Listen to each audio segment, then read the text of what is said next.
जय श्री कृष्णा। राधे राधे।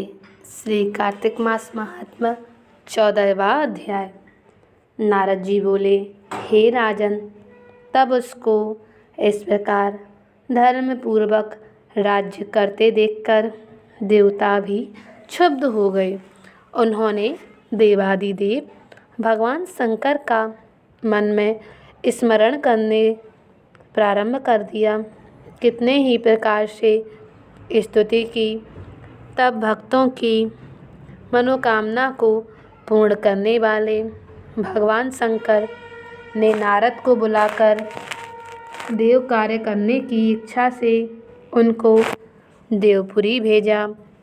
शंकर भक्त नारद भगवान शंकर की इच्छा से देवपुरी में आ गए। इंद्र आदि सभी देवता व्याकुल होकर शीघ्रता से उठकर श्री नारद जी की स्तुति करने लगे। उत्कंठा भरी दृष्टि से सबने नारद जी की ओर देखा।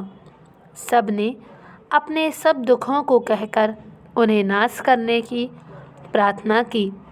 नारद जी ने कहा, मैं सब कुछ जानता हूँ, इसके लिए अब मैं दैत्यराज जलंधर के पास जा रहा हूँ। ऐसा कहकर और देवताओं को आश्वासित कर श्री नारद जी जलंधर की सभा में आए।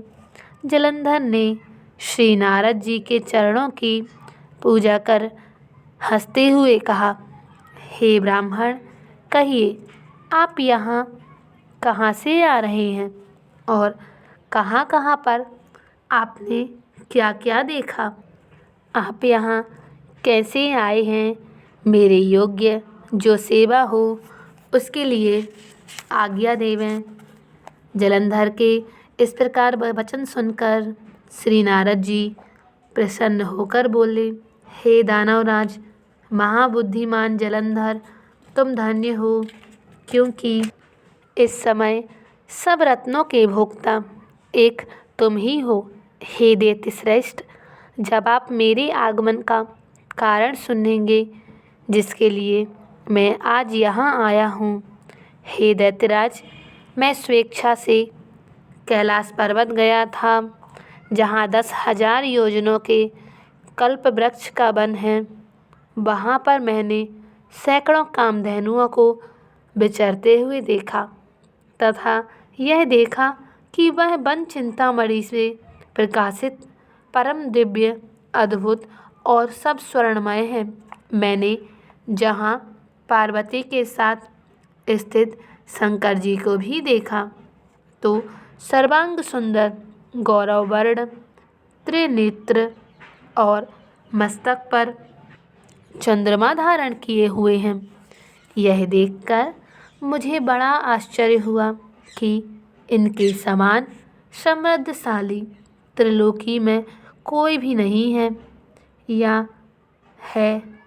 हे दैत्येंद्र, उसी समय मुझे तुम्हारी भी समृद्धि का स्मरण हुआ और उसे देखने की इच्छा से मैं तुम्हारे पास चला आया हूँ। यह सुनकर जलंधर को बड़ा हर्ष हुआ। उसने श्री नारद जी को अपनी सभी समृद्धि दिखाई। उसे देख देवताओं का कार्य करने के इच्छुक शिव प्रेरित श्री नारद जी ने जलंधर की बड़ी प्रसन्नता की और कहा, निश्चय ही तुम त्रिलोकपति होने के योग्य थे। तुम्हारे लिए ऐसा होना विचित्र बात नहीं है। मैं देखता हूँ कि और तो तुम्हारे पास सब कुछ है और किसी बात की कमी नहीं है। ऐरावत तुम्हारे पास है, उच्चैश्रवा घोड़ा तुम्हारे पास है, कल्पवृक्ष और कुबेर की निधि तुम्हारे घर है, मणियों और रत्नों के ढेर भी तुम्हारे यहाँ लगे हुए हैं। ब्रह्मा जी का हंस युक्त विमान भी तुम्हारे पास है और घुलोक, पाताल, पृथ्वी पर जितने भी रत्न आदि हैं वह सब तुम्हारे ही तो हैं।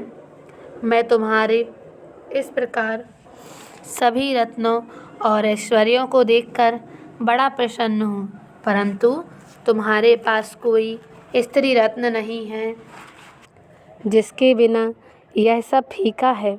तुम कोई स्त्री रत्न ग्रहण करो।